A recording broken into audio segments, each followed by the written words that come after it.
You're watching the Battered Fans Network. Welcome to another episode of the Battered MLS podcast. I am your host, Chris Duran, and alongside me, I got a couple of MLS lovers and, of course, people that do their own sort of commentary and their own stuff online that represent teams in the MLS. A panel of people, if you will, probably a different panel than you guys have been paying attention to in the last hour. But we're going to go ahead and go clockwise while I introduce it, and we'll go over here to Todd. Todd, what's going on, my friend?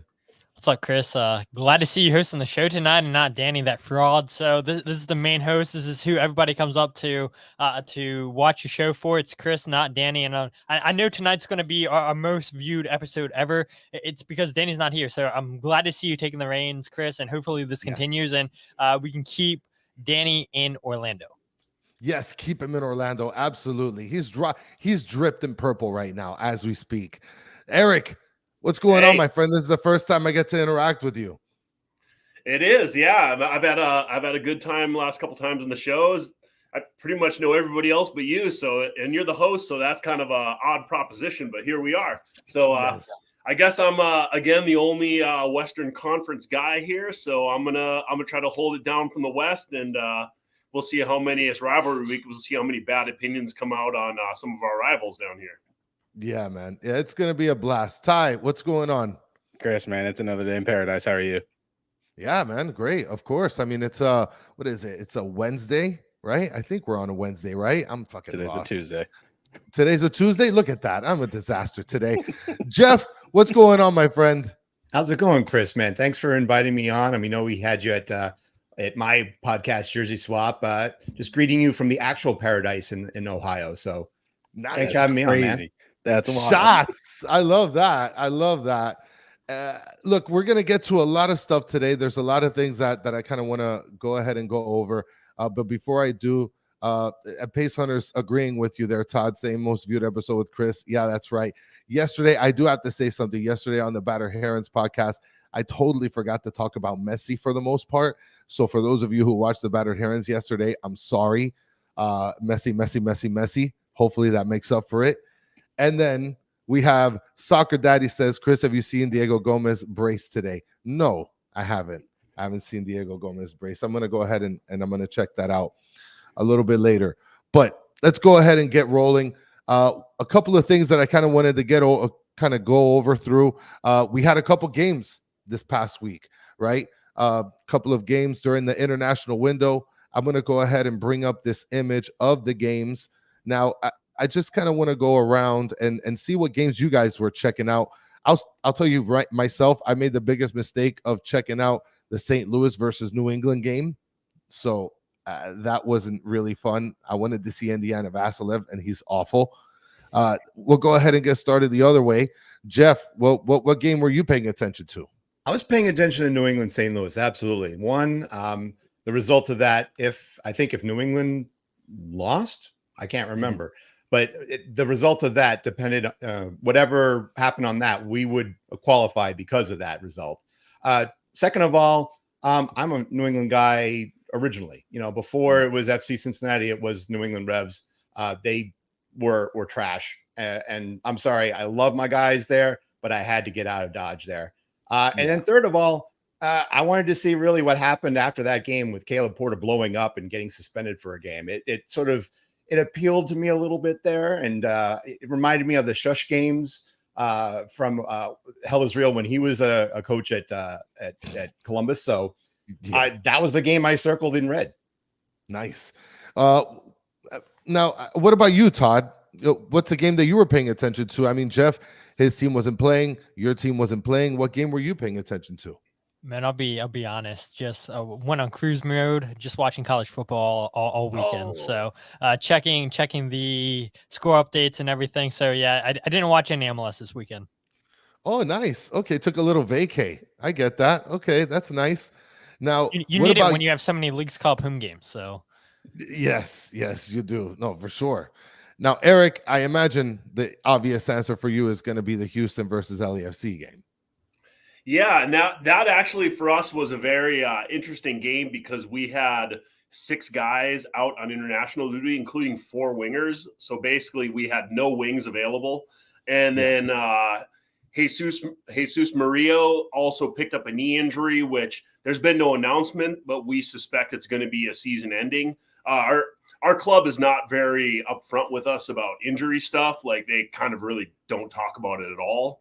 Yeah. So, and also we are bringing in a new signing who it's believed to be a Brazilian center back. So that just kind of backs that up. So what this game ended up being is a 4-4-2 diamond formation. And we haven't played with 2 number 9s since early Bob Bradley days. And also on top of that, like we usually don't even play with 1 number 9. So having 2 of them is a complete trip. And it was Giroud and Kai Kamara were up there. And so it was an interesting thing. And the boys held it down. A 0-0, I think, is about as good as we could expect from that game with all said and done.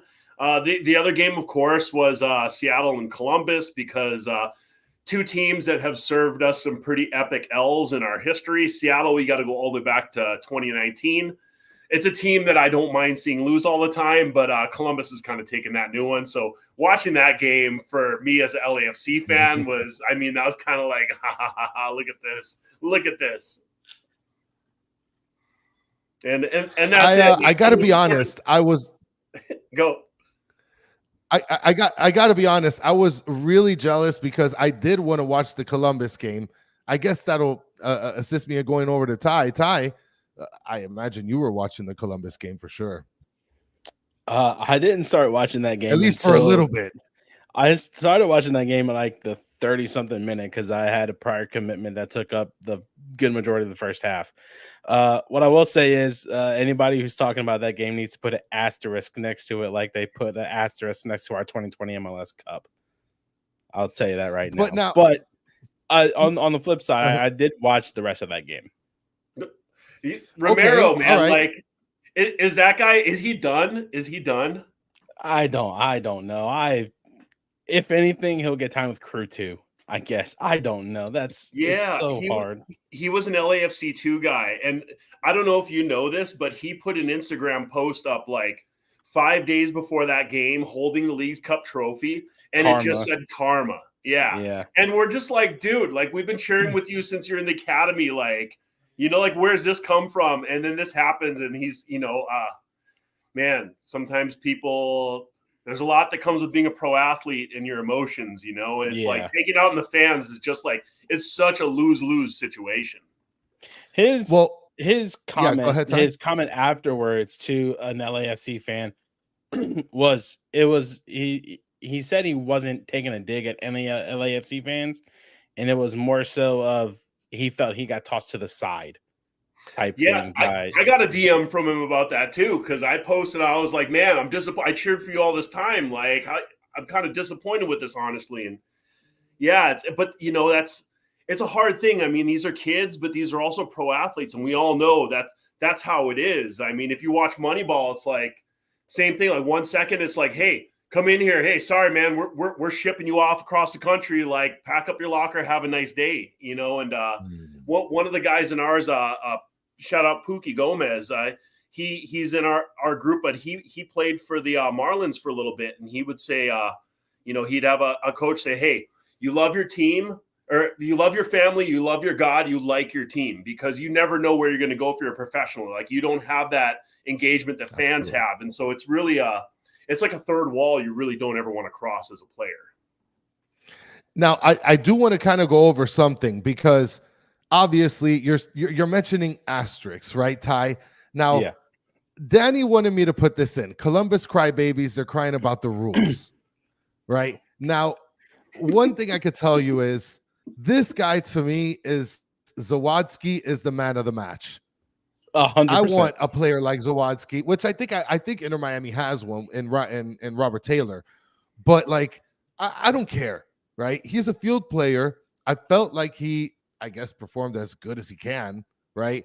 I noticed Columbus, the fans went ape crazy because he ended up making a save. I mean, that lit me up. I loved it. I love seeing sort of the underdog deal there. But now what's going on in terms of like the rules in regards to like the whole goalie deal? Like a lot of people are saying, oh, Inter Miami is like puppeteering this because they didn't want Columbus to be in the supporter shield race. Yeah. But like what the hell's going on with those rules? Like how did it really not play into your favor? So let's start with the first of all. CONCACAF Champions Cup required 3 goalkeepers rostered. So we had Patrick Schulte, Evan Bush, Nico Hagen. In April, Bush gets hurt, so that knocks a goalkeeper off. So we have to use a call up for Stas Lapkus and the other goalkeeper. Can't remember his name. So we used 2 of the 4 call ups that MLS put in place for calling guys up from your second team to the first team. Yeah. Then I believe Leagues Cup, Bush suffers another setback with an injury. He injures the same arm, different injury this time. So he gets set back another one. Patrick Schulte is away on was it Olympics? Olympic duty at the time, I believe. Yeah. So we use another one for 3.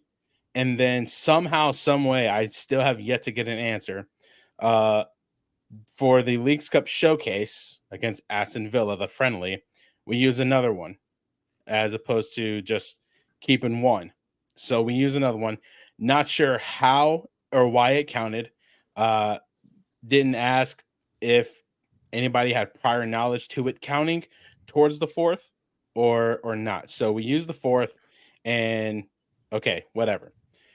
Now we're out Hagen, Schulte for international duty this window. So now we ask for a hardship waiver and we get denied. Tommy, and we get denied because as Issa Tall, the GM of the Columbus Crew, said, rules are rules, and quote, rules are rules, end quote. So now we're forced to play with Romero, our 4th string goalkeeper, and makes a bonehead decision because you're taught during GK training, you never come out for that. Never come out at all. Yeah. Yeah, you never come out for that at all. And now we're forced to play with Zawaski for 60-something minutes. I want to come back to you with a question about Zawadzki, but Todd, I saw that you wanted to sort of mention a point. Yeah, I mean, why nobody's not giving you an answer, Ty, it's beyond me. I mean, the answer is right in the MLSPA guide for the 2020 through 2028 season in section 10.9. It's clearly stated in there that there's clauses in the CBA for international friendlies and bonus pools attached to them. And so it's a labor issue. That's what it is, 100%. And so it's a game that the players have to get paid for. It's in the MLSPA. Fans, people listening can go and look at it. At section 10.9, it's clearly stated that players have to be paid for friendlies. And so Columbus had 19 players on the roster, I believe, at that time. And shout out Jose Nunez, one of the reporters covering the Philadelphia Union. He dived into the CBA and found that it was written in there that international friendlies count for short-term call-ups.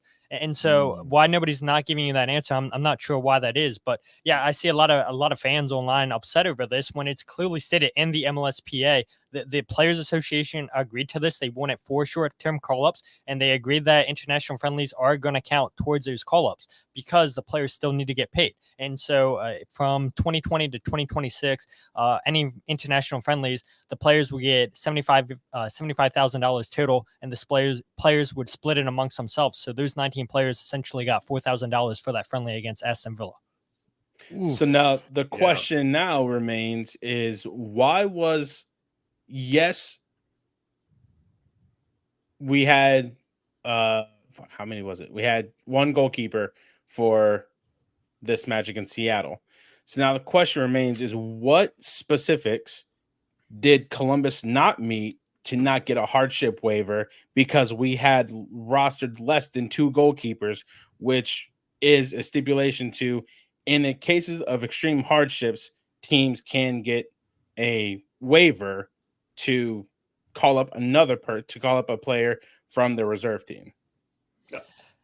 Yeah, I mean that is a good question, and I know just looking at the Philadelphia Union, they had hardship call-ups because Nate Harriel and Jack McGlynn were both at the Olympics, and so MLS gave them a roster exemption to call up some Union 2 players because those guys would be missing for the Olympics. I know the same thing happened with Red Bulls with John Tolkien. So yeah, I mean it's a little bit concerning. You guys had Patrick Schulte away with international duty, so yeah, I think that is a question that should be asked, and I frankly don't see it being asked because it's so many people complaining about this friendly when it's clearly stated in the MLSPA guide. So I get it. It's a lot of work for people to Yeah. look through and a lot of rules and whatnot to read through, but it's clearly stated in there. And for somebody, I'm assuming you ask people in the organization, and for nobody to give you the clear answer is pretty poor. But going to flip this one, Columbus. I think somebody dropped the ball. Didn't even read the MLSPA guide to know that, hey, look, we're going to waste a call up in a friendly against Aston Villa. It's clearly stated we have to pay these guys. We have to use a short term call up. But I think somebody just clearly didn't read the rules in Columbus, and they massively dropped the ball on that. And I know Wilfred Nance, I think, came out and said and that if they gave one of those academy players a contract, then they're wasting their development. And I do agree with that, because if you give them a contract extension, now you take away their NCAA eligibility. And let's face it, a lot of those guys that come through the academy aren't going to be professional players for a long time. And the Union, one of the best academies in all of North America. And, a lot of those guys don't sign first team deals. They go into the NCAA. And so, why would you want to take that away from a player where I agree with Wilfred? You're going to mess with their development for one game. So it makes no sense to give them a contract when you're not going to play them with Columbus Crew too. What are you going to do? Send them out on loan to a USL club or something where they're making 70,000, whatever the minimum is for a first year contract. Yeah, it makes no sense why you would pay a young player that much money, and now he's one of the highest paid players in USL or whatnot because he's on loan, and that's the contract that he agreed to as a homegrown with Columbus. So yeah, I agree with Wilfred there, where it makes no sense, but I do think somebody dropped the ball, not understanding the rules completely there in Columbus. Eric, you had a point that you wanted to go ahead and make? I mean, Todd pretty much covered almost everything, but yeah, to me at the end, this basically was collective bargaining and a labor issue. And, the whole rule is just not bringing in guys to take jobs from guys in the players union, which is basically everybody on the MLS rosters. So the exception thing with the Olympics is an interesting wrinkle on it. I'm not sure why it kind of happened like that, but I guess at the end of the day, maybe it was even somebody in the players union was just like, no, you gotta bring them up right, or else not at all, and that's how it is. And I don't know if you had a point that you wanted to make, Tyler, but I was basically just going to kind of talk about this past week, right? We had 6 games that we were all able to watch. Did you have anything that you wanted to sort of mention on that topic, Jeff? Yeah, I mean, personally, I don't like games in these international breaks. I really think that our players are playing way too many games to begin with, and to sort of shove these in when they really need to have a week or two, it's really unfair to, I think, their development even in their 30s. That being said, you're going to have to shove some games in somewhere because of Leagues Cup or because of CCC, because of things like that. So if there is a designated time that you can have it, maybe we try to, but I just give your players a break. They need it. Well, and that's sort of one of the struggles that I've seen that we've had is whenever these international breaks come, I mean, the quality obviously just is it's not gone, but it's lessened, right? I mean, we don't get as great players playing, and obviously the quality takes a dip. And then not only that, but we also have, I mean, if I'm not mistaken, guys, I think we have another international break that's also coming up in the future.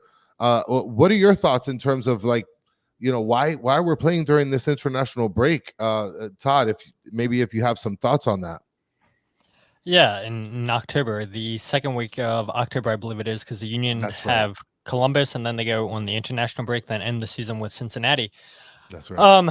Yeah, and not even just. I think the season's just way too long in general. I mean, to watch a season go all the way up until December, and then the players essentially get a month off, and then they're back in preseason, and then the season starts back up in February because of Champions Cup, and then the MLS regular season starts towards the end of February. It's just way too many games and just way too long of a season. And we're not just seeing this in MLS, we're seeing this in Europe. The Manchester City players have been very vocal about that. Kevin De Bruyne, Rodri, a lot of players over there, Bernardo Silva, unhappy with the amount of games that Manchester City are playing.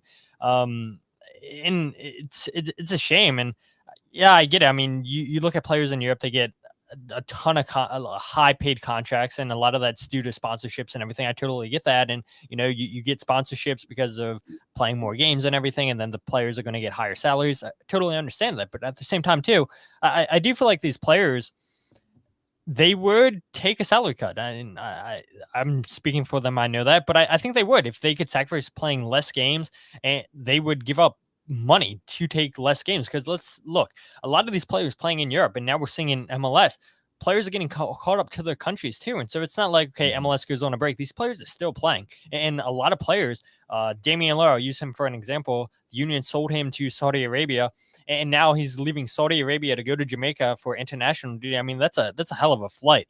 And it's just taxing on these players. You look, players going to Eastern European countries, Western European countries, and then they're flying back, and they only have a day, 2 days to train with the club. And now here's another MLS game. Yeah, it's just way too many games to play. And I think players are seriously going to get hurt. I mean, there's been a ton of injuries already in MLS, and the Philadelphia Union lost 2 players during these international games, and it's only going to hurt the quality, where the playoff soccer is supposed to be the best quality of soccer in MLS. But how can it be the best quality when you have constant international call-ups and players are getting hurt? And Eric, I mean, your team took a blow in terms of like how many players missed this most recent game. Yeah. This isn't something that's sustainable. Well, I will say in the case of our game, the Houston game was a reschedule. This game originally was for, I think, early July, but there was a hurricane that went through the area, and so they moved the game. Otherwise, we wouldn't have played. But I will say definitely like the international break at the end of the season, like right before the playoffs, like that is such an awkward moment to come in. And, I think on this, we just get into the league economics. I agree with Todd, what he said, that players probably would take a little less for more games. But on the other hand, I don't think their agents would let them take less for more games. And when it comes to the end, and that's what agents are for. So I think for the league side, it's always going to be in the interest to play more games, because the more games there is, each individual game breaks down to less money for the teams. Whereas if it's less, so it's just kind of the economics of as it goes. As the players' salaries are going to go up, the teams in the league are going to want to create more games to basically like offset the cost of increase. And it's like, it's kind of turning into a race to the bottom for us in a way. And just the way these breaks have just been really all over the place. And, you want to add Leagues Cup. As much as I love that tournament, I really have a great time with it. But all of a sudden, this blocked off a whole nother month that the league games have to get played around and throw it into. So, I hope at some point the way this is all scheduled, it can start to make more sense, because some of it just really doesn't make a lot of sense. And playing through the breaks, I'm okay with on some ways. I like a lot of South American leagues like Brasileiro. I'm a huge fan of that. And they play through all the international breaks as well. But it's even more of a selling league than we are. So that kind of makes sense. But I do think as long as MLS is a selling league, like we're probably going to play through international breaks. If we get to a point where we're not a league that sells players, then we'll kind of be able to like flop it on the table and say, oh yeah, we're off here, guys. Yeah. Well, I think one of the biggest things is, and I don't know too much about the Brasileño league in terms of like their roster rules or the capacity as far as amount of players that they can be able to have rostered on their team. I don't know if there's a difference or not, but I do know that if they can pay them, they can be on the roster basically. Yeah. So, I mean, the one of the issues that we have here in the MLS is that we are really restricted in terms of the roster rules. I feel like if there were extra spaces available where you can be able to have better quality players or even more players just generally, then you can be able to, I guess, facilitate playing during breaks, during international breaks. I mean, I was just looking at the schedule here. We have some of the most the games at the end of the season, October 5th and 6th. And then in between the 6th and the 19th, we're talking about almost a 13, 14-day gap. You only have one game, Columbus versus New England on the 12th, and Vancouver against LAFC on the 13th. Other than that, there's almost a 2-week period where we have no soccer played.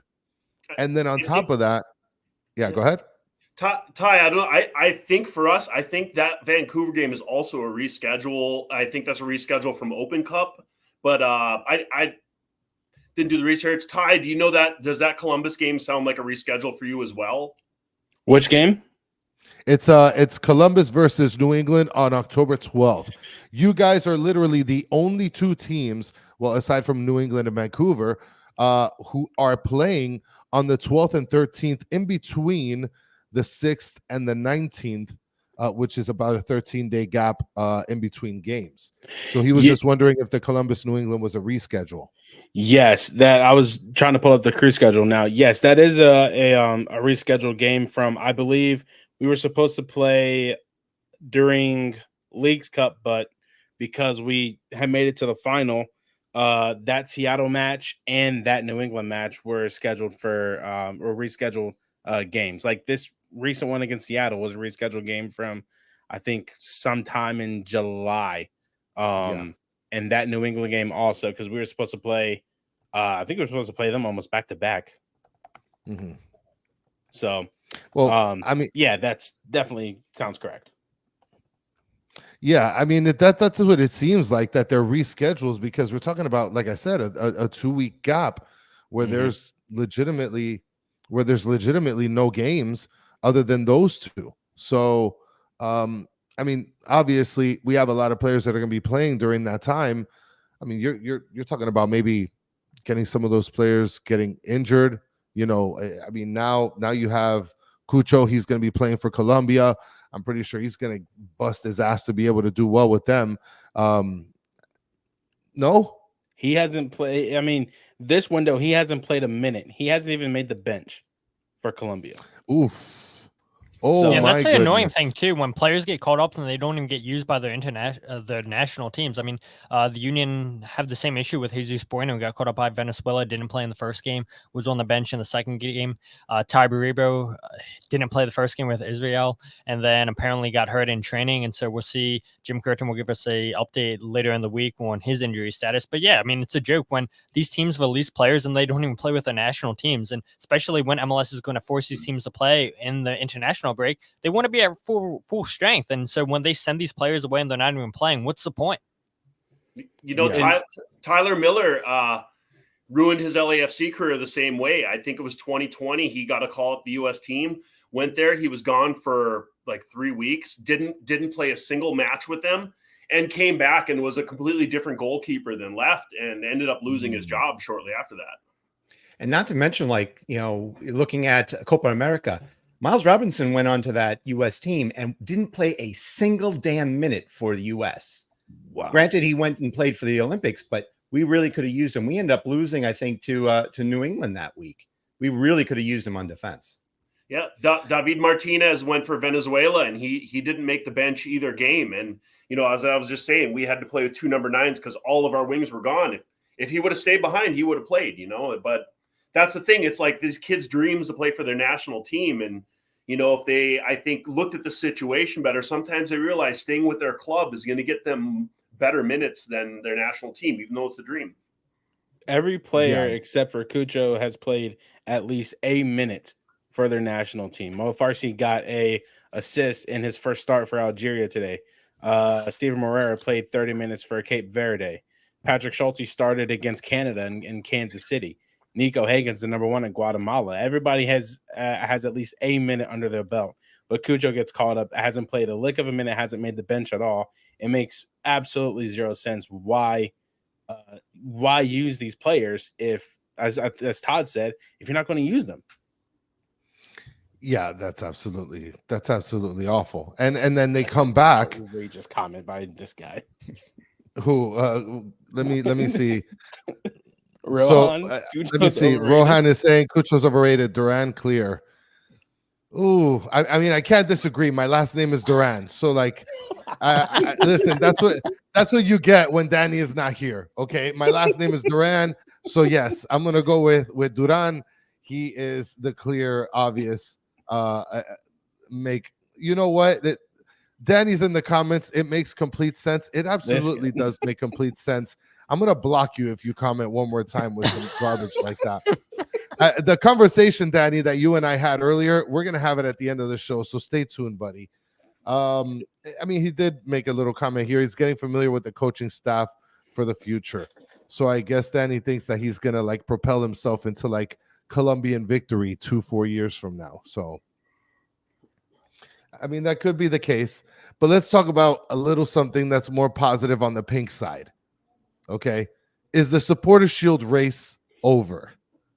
So I don't mean to make this a homer segment here. But here we have the Supporter Shield rankings, right, guys? We do have a lot of teams that are still sort of, I guess, in the mix, right? Inter Miami is up top at 59 points. LA Galaxy has 52. Cincinnati with 51. Columbus with 49. LAFC with 48. Now, as far as I remember, if I remember correctly, I believe that Columbus and LA Galaxy have to win out every single game in order to be able to get, I believe, to 72 or 73 points. I don't know if you guys have done the math, or you, Ty. You said you just took off the mute button. I think it needed to have, for Columbus at least, it needed to have started with Seattle. Yeah. To be honest with you, I don't know unless a miracle happens and we can reach that point. I don't see it happening for us. Now, I'm not saying that I don't want it to happen for us. I want us to win the Shield. We haven't won the Shield in almost 20 years, almost, pretty much. Maybe less than that. But I think, oh my God. I think for Columbus, I think for us to hit that mark, it had to start with the Seattle victory. Yeah. And what about you, Eric? What are you thinking in terms of the race? Is it over or is it over? For us, it ended with our 2-0 loss at home to Houston 2 weeks ago. That's on the show. I was pretty much that's it. You can't drop points like that and still go on. Of course, Miami could completely like fall apart and fall off the rails. But I mean, this is such a stupid thing to hope for. And it's completely unrealistic at this point, because even if Messi was out even if Messi just retired tomorrow and never came back and played, like even without him, like I think Miami is pretty handily going to cruise.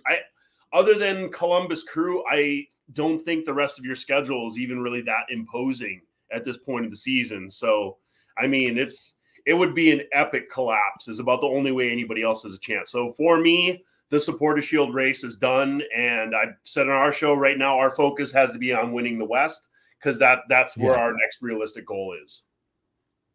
Now, Jeff, I want to get over to you for a second, because you guys at some point were in the race. I mean, you're still in it technically as well.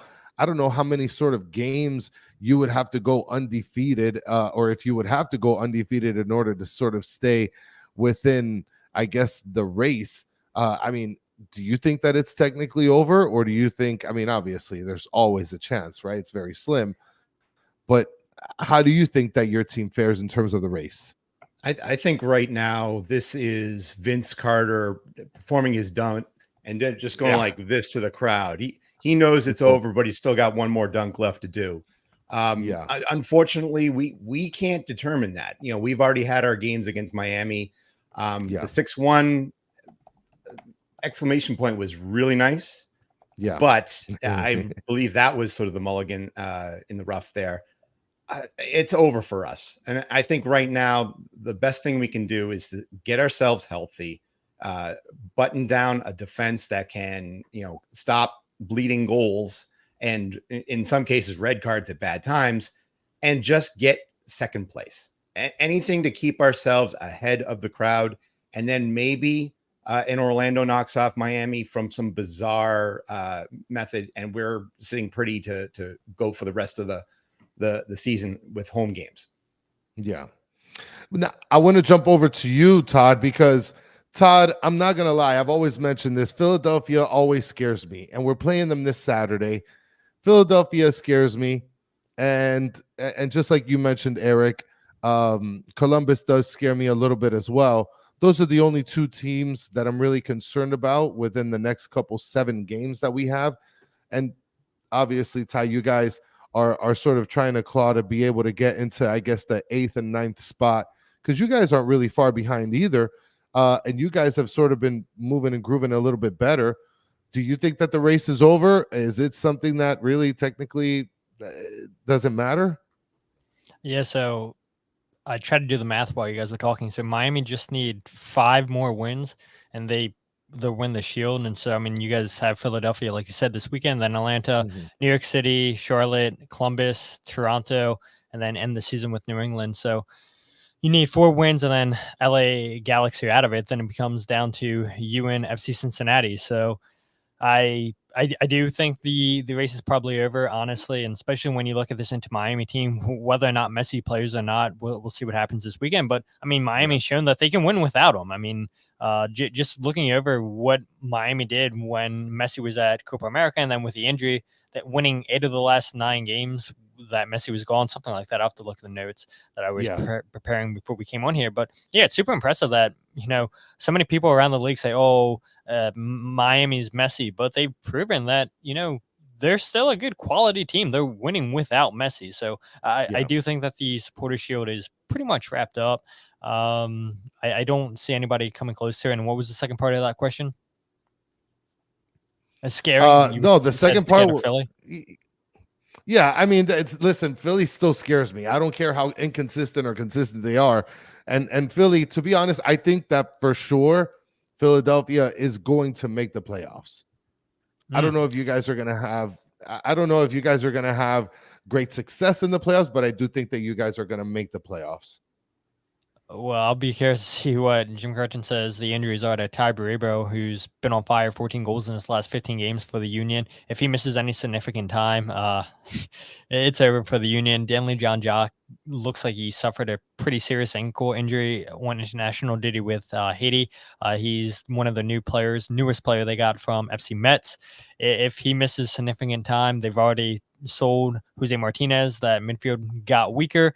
Now, if you lose Danley John Jock, who played fantastic against New York Red Bulls before the international break, things start to get very, very interesting for the Philadelphia Union. So I don't know. I mean, if Jim Curtin says the injuries aren't too serious to either guys, I'll be confident. I mean, before the injury, I said, the Union would make the playoffs, potentially as a 7 seed. I could see them going, no higher than a 7. But I could see the Union going in. But if they miss both of these guys, there's no way in hell they're getting in the playoffs.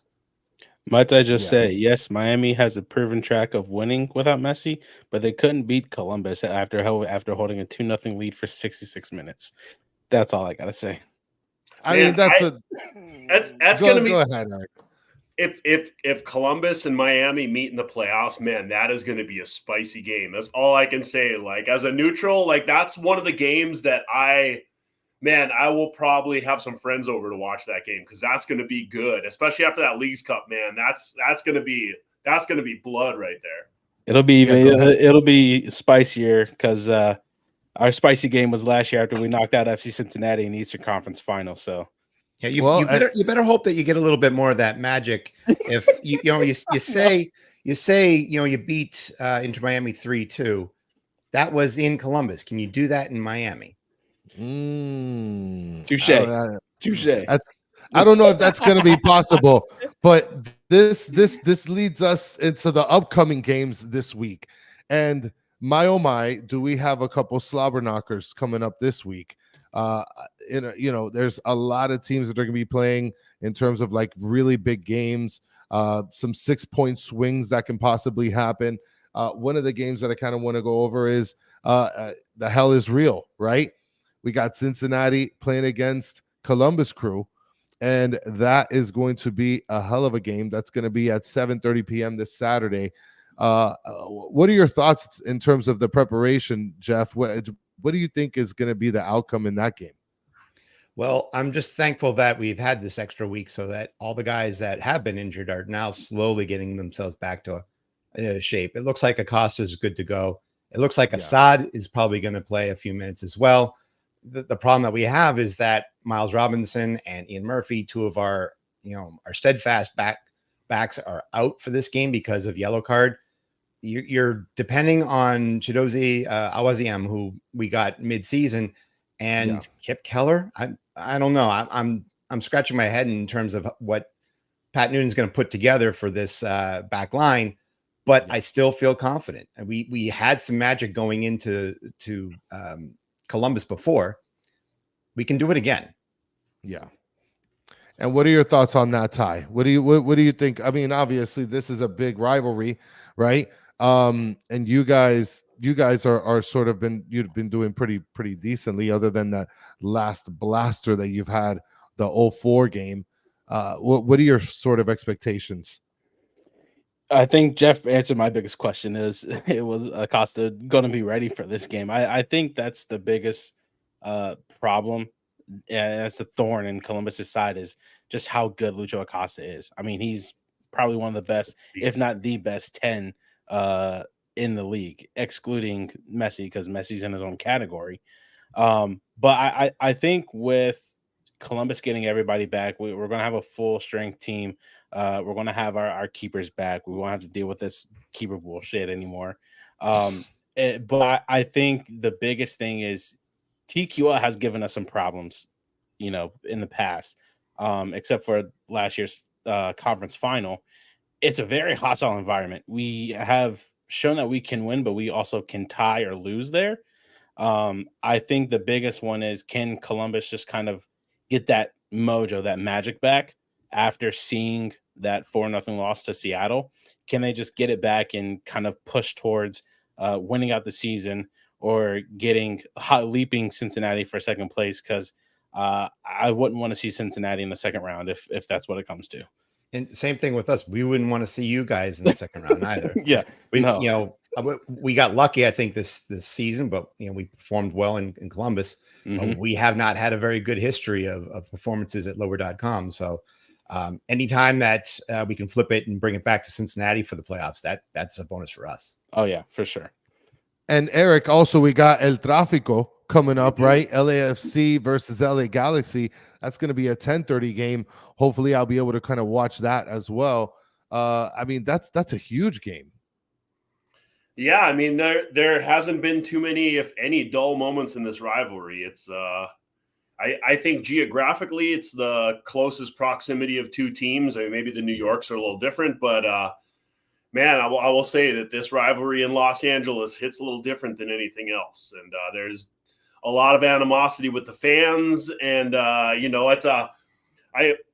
to this moment, like, I can't think of any LAFC podcaster doing a show with a Carson podcaster, because it's just like, it's not good blood. And yeah, I say Carson all the time. So that's just, that's how deep this goes. It's but as it is right now, we have won the last 3 straight.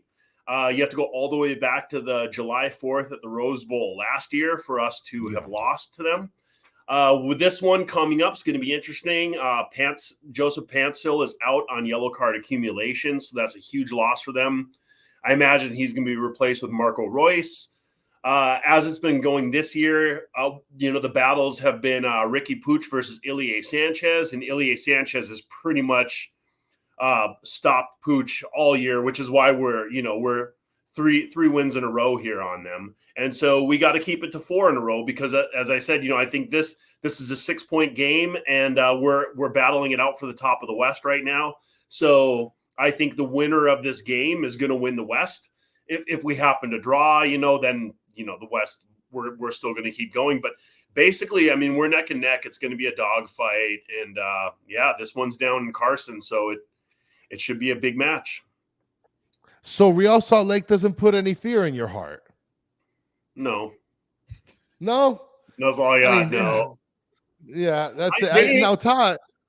Yeah, go ahead. Yeah, they've kind of pulled their team apart a little bit, which we're in the same boat. I will say with Giroud, like, we haven't quite figured out how to play with Giroud. We haven't had that target 9, which he is. We've always had more of a poacher in there, which Giroud's not so much of a poacher. So we also are very poor at crossing, and Giroud lives off of crosses. So there's the pieces built around him aren't so good. But I think he's going to be the key anyways of this game. Well, I'll tell you this much, sort of to play, I guess the I don't want to say devil's advocate here, but Real Salt Lake has been awful the last 5 games. They've had 3 losses, a tie, and a win most recently against New England. So they're definitely trending in the wrong direction. So I can see that really they wouldn't put fear in my heart if I was in your shoes, because again, they're trending in the wrong direction. They're going to be playing against Houston. They're going to be playing against Dallas. They're going to be playing against Portland. And this awesome coach right here, show some fucking respect to Phil Neville, right, guys? And so they got a couple big games and a couple big opponents that they're going to be playing within the next 7 games. So I don't see that they're going to have much success within, I guess, the near future with those games. Todd, obviously, your team and my team have a game coming up this weekend. But if you did have to pick a game to watch other than that one, which one would you be picking? The Hell is Real or El Tráfico? Man, I'm scoreboard watching the Atlanta Nashville game, DC United, New York City, Montreal, Charlotte, Orlando City, New England. I mean, just all these teams that the Union are chasing. So the good thing is the Union still have to play against Orlando City, still have to play against Columbus, still have to play against Cincinnati. The Union aren't catching Cincinnati. They're not catching Columbus, but they could potentially catch Orlando City, New York City. DC United, they still play, who's currently ahead of them. Atlanta United also ahead of them. They still have to play. So, I mean, definitely a lot of scoreboard watching this weekend. But I think, just out of sheer entertainment, no offense, Eric, just you guys have dominated the series against LA Galaxy. Those games never excite me. And so I always go back to Ty and Jeff's teams, Columbus and Cincinnati, 2 teams that, I do have a little bit of a soft spot for. I think Columbus play the best brand of soccer in MLS, and then just all the Union connections there out in Cincinnati. So, I mean, it's always entertaining games there. And so definitely if I wasn't watching Inter Miami, Philadelphia, it would be the Hell is Real derby. I think that's one of the things with the conferences. It's, as much as we love the whole league, like we all, I think, pay a little more attention to our conferences than others. And I would imagine if you were in the West, you would be much more interested in El Tráfico. But in the East, of course, it makes sense. I actually would have picked if without East-West bias aside, I would have picked the LAFC versus LA Galaxy Tráfico derby, because that's a hell of an interesting matchup typically all the time. And I mean, look, maybe it's the fact that I was watching Zlatan Ibrahimovic highlights this past weekend just for no reason, because he's a badass. Not to throw shade towards LAFC, because I like LAFC better than LA Galaxy. But I mean, it's true what you're saying though, Todd, because you're going to be scoreboard watching. Listen, Orlando has been trending hella crazy good. They've won They won 5 out of the last 8 games with a tie and a loss. But they're frauds. Anytime it comes down to meaningful games towards the end of the season, they're always choking. So, I mean, I expect the same from Orlando City this season. And once they get into the playoffs, what do? Nothing. So, yeah, Orlando City doesn't scare me at all. Yeah. I also go ahead, Ty. I thought Todd said Leonard Skinner. I was like, wait, what? When did we go from soccer to Leonard Skinner? We might be talking about Leonard Skinner later. That's just a preview of the question that I'm going to be asking later. So yeah. Chris sent me the final question at the end, so I'm just preparing you guys for it. Oh, Jesus. Oh, okay. I will say that between Hell is Real and El Tráfico, those are both exquisite names for derbies. I mean, I really think that if you were to say East, Hell is Real, El Tráfico, those give you a lot of color in a league that really needs some. Well, I think that's what this league needs, is definitely a little bit of color in terms of like animating sort of the matchups, making it somewhat like viewer friendly, more, I don't want to say like wrestling vibes, because I don't want like a wrestling deal going on, but like kind of like what the NFL does a great job with how they portray the rivals and how they portray their derbies or their rival games. And so I think that that's something that the MLS is definitely competing against. There's one thing that Danny does say a lot that I do agree with, that the MLS isn't trying to compete against other leagues in the world. They're trying to compete against the NFL, the NBA, the MLB, And so that's where I think that they sort of need to capitalize, especially on those. Aside from that, yeah, go ahead. One of the interesting things with rivalries in soccer compared to other sports, because if you look at the NFL, when you have two NFL teams in one city, they play in different conferences. Same with Major League Baseball. So like, it's not like a Yankees Mets rivalry can really cook. You know what I mean? Or like our Dodgers Angels. Like they're little rivalries because the same city, but you got to look at like I think I don't know the baseball ones, but like Yankees Red Sox, I think is a way bigger rivalry than Yankees Mets, isn't it? Like, and that's because they're in the same conferences, so they're battling for the same spot, and that's something that soccer has that other ones don't. It's your team down the street, like you're both playing for the same thing at the same time, and so this is what I think why these soccer rivalries are like a little tastier than these other sports. No, I definitely agree with that. It's something that, and it's like you mentioned, right? Yankees, Red Sox versus in comparison to Yankees, Mets, right? Even though it's within the same city, it doesn't have the sort of allure that the Yankees, Red Sox does because of the fact that they don't play in the same division. So, yeah, Dodgers Giants is way bigger than Dodgers Angels. Nothing. Dodgers Giants, like that's heat. Yeah, absolutely. Absolutely, guys. I mean, we pretty much wrapped up all the topics. At this point, I mean, at this point, Danny would typically want to end the show, but I'm not going to do that. I do have two questions that I do have to ask. And the first one is, there was a question that was asked on yesterday's show by Solana, who's also part of the Batter Herons podcast, the Batter Fam. He asked, and I'm going to start off with Jeff, is a hot dog a sandwich? I'm going to say no, especially, it doesn't, for one thing, a hot dog by itself is kind of bland and boring. I like a sandwich that has a little bit more, put some, chili on top of it, man. Then maybe you're talking about it being good. It's not a sandwich though. It's a taco. Anybody else want to chime in on this? Eric, what's your verdict on this? Is a hot dog a sandwich? Well, that's a silly definition. It's like, I think it's as much a sandwich as Die Hard is a Christmas movie, so I'm going to go with a yes on that. Die Hard is a Christmas movie. Are you kidding? And a hot dog's a sandwich, so there you go. Like, oh no, we can parse it. And number two, so as I'm sure I've mentioned, I'm married to a brasileira, and in Brazil they have this thing called the dogao, and the dogao is their national hot dog, and it's basically like 3 hot dogs in one bun. And then they put like corn, mashed potatoes, chicken, bacon, pulled pork, peas. Like, it is the craziest thing you have ever seen. And it is epic. Like, dogao, man, look it up. Full sandwich. Ty, you look like you got some, you look like you wanted to chime in on this. What's your opinion on this? I'm going to go with Eric. I'm going to have to say, yeah, it is a sandwich. Todd, you're the last one that's chiming in on this. Is a hot dog a sandwich? No. Listen, and I'm going to tell you right now, we got one more question to go. And Stancy, I don't appreciate the hate. Okay. Yes, I'm bringing the hot dog sandwich. And no, you don't need Danny back. Okay. Let him take his time off. He'll be back next week. Okay. Also, what's wrong with putting ketchup on a hot dog? No, listen. So here's the deal. Yeah, I will agree, man. I mean, we have to agree on something. Ketchup on hot dog is fine. Yeah. So I'm going to tell you where that stems, right?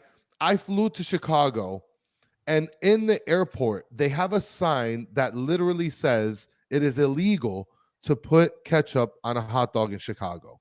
I went to Portillo's in Chicago, which is like a big hot dog place. Yeah. They laugh at you when you ask for ketchup packets. It is forbidden, almost criminal, to put ketchup on your hot dog. We had and the name escapes me. We had a gentleman that talks Chicago FC, and we had him on and we talked to him. He's a lawyer. I asked him, "Are you going to arrest me and put me in contempt in court if I put ketchup on the hot dog?" And he says, "Yes, he is." Is it Nick? Glasshouse Soccer? Yes, Glasshouse Soccer. Nick. Yeah, he's a freaking badass. Listen, he told me he would put me he would arrest me and put me in contempt in court for putting ketchup on a hot dog, and I don't Man. appreciate that. So I would love to know where the sign is in the Chicago airport because I only fly through Midway.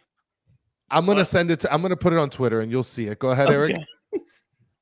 the hot dog is such a versatile creation that Oh, it should not be limited to certain things. There's many ways to eat a hot dog. Now, let me say, for example, like if I'm in Chicago, I'm having it with mustard and onions for sure.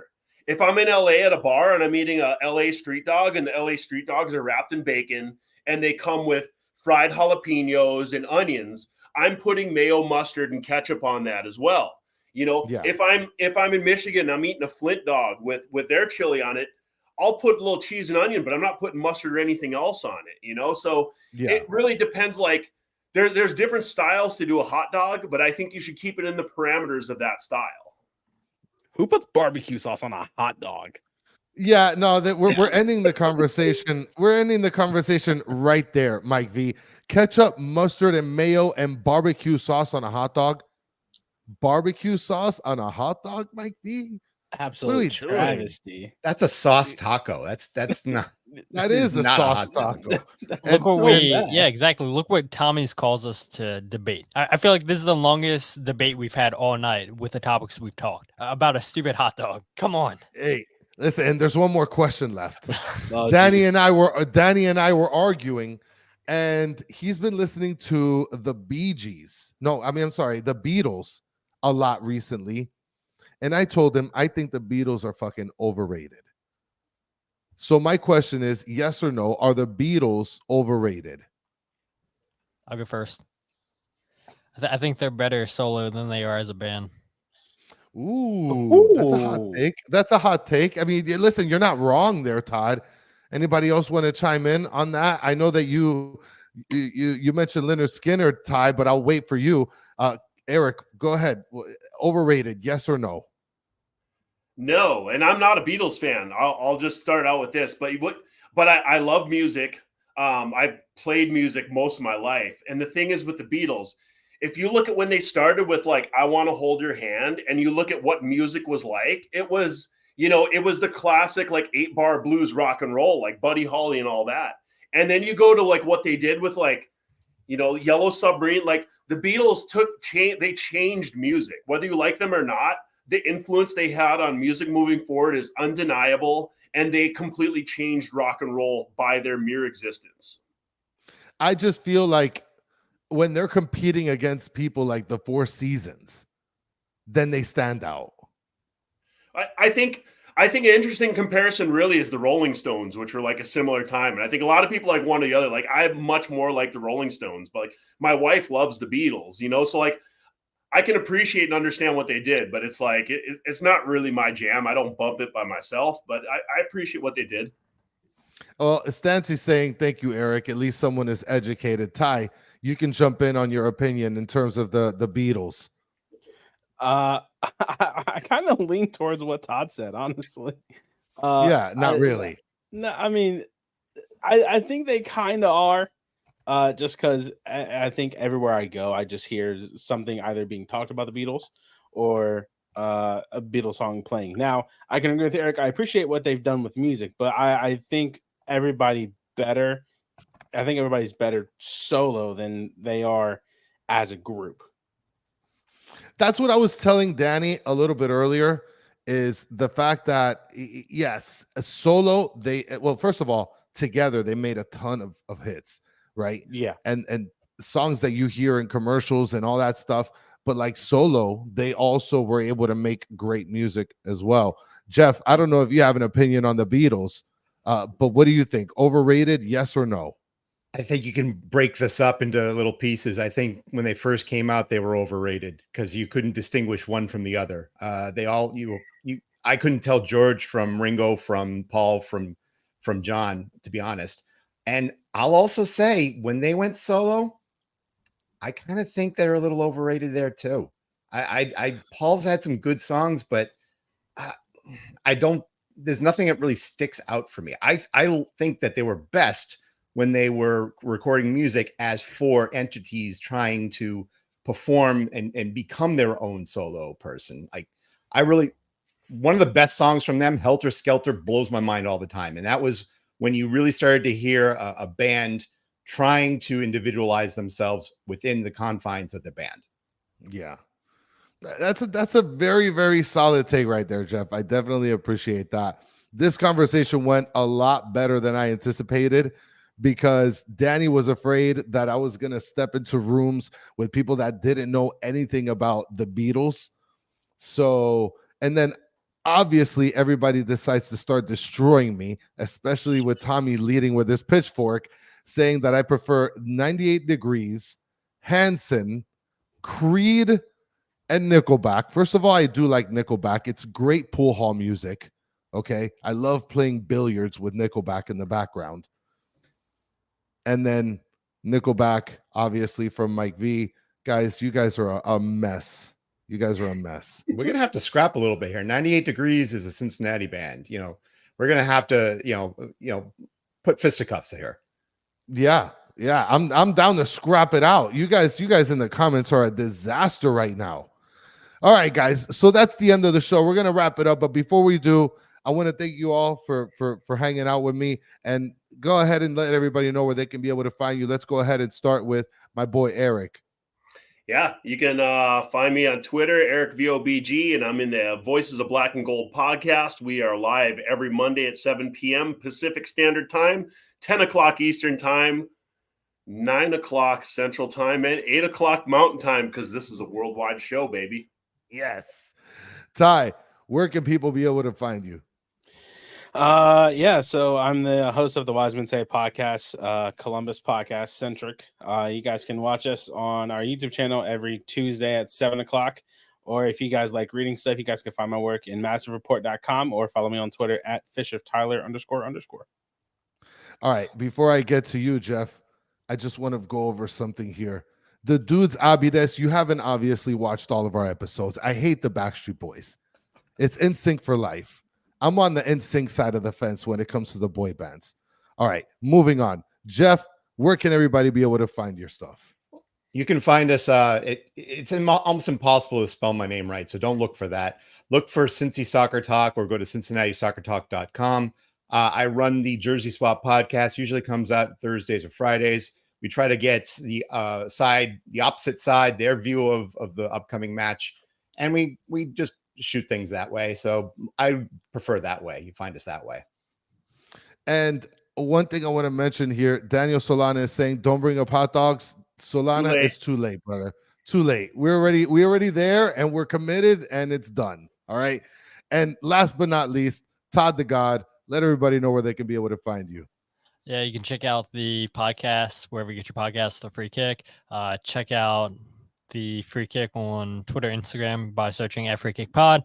Me personally at It's a Todd's Life, and then the YouTube channel, youtube.com/Free Kick Pod, where I do goals breakdown videos. Started going live on YouTube now so people can interact.